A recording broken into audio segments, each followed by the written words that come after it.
Hi everybody, old guy here. The first John Le Carre novel I read was Tinker, Tailor, Soldier, Spy. And I've read probably 10 or so since, but not in the order most recommended. The Carla trilogy. After you've read the setup books, like, A Small Town in Germany.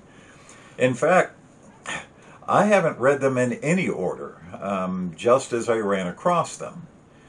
But he quickly became one of my go-to authors. A Le Carre story follows a fairly set pattern. Some odd event involving some member of British intelligence, like a murder or a disappearance, cryptic message of some kind happens, and most everyone brushes it off except for counterintelligence genius George Smiley, or someone like him, who starts picking at threads. At the same time, seemingly irrelevant characters who seemingly have nothing whatsoever to do with the world of spooks appear at odd places. Threads begin to fasten, and lo and behold, the picture emerges. And it's usually quite chilling.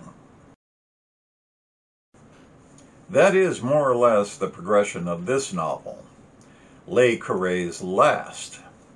His son, Nick Cornwell, found it on Le Carre's desk after the great man died. It was complete, didn't need anything more than a copy edit, so Cornwell tidied it up a bit, and here it is. It feels a little lighter than the typical Le Carre, but one can understand that. When you run out of time, things stand as they are. Silverview is the name of a mansion in East Anglia where former spy Deborah Garton is dying of cancer. Julian Lonsley, wonderkin of the London city's stock trading world, decides he's had enough of making millions of pounds and quits, retires, opening a bookshop in an isolated North Sea coastal town.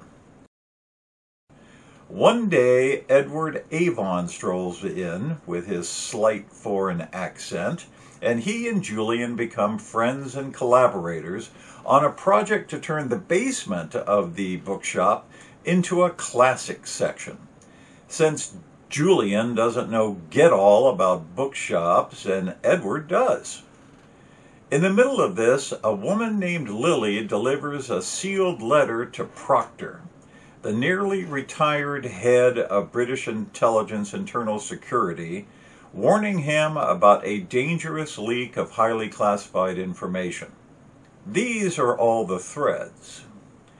And in typical Le Carre fashion, Proctor begins pulling at them until he's got a full-blown rope from which a noose is fashioned. But it's too late. It's just too late. It's a pretty good story. Not up to Le Carre's best, but one can understand that. I wish he'd been able to flesh it out a lot more in the middle, because I'm still not quite sure who compromised who, for what reason, and who benefited.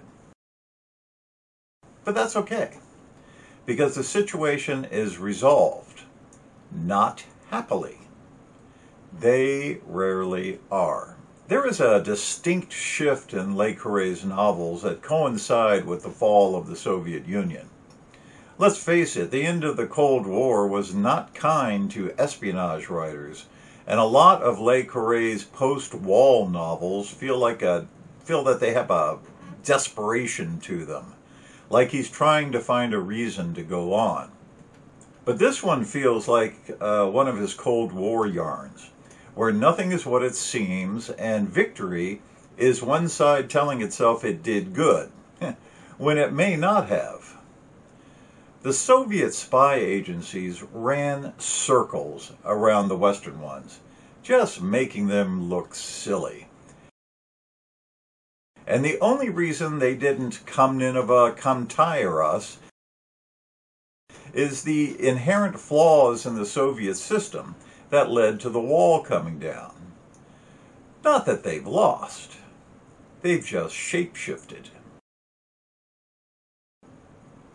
As Le Carre knew they would. Old guy here. See you later.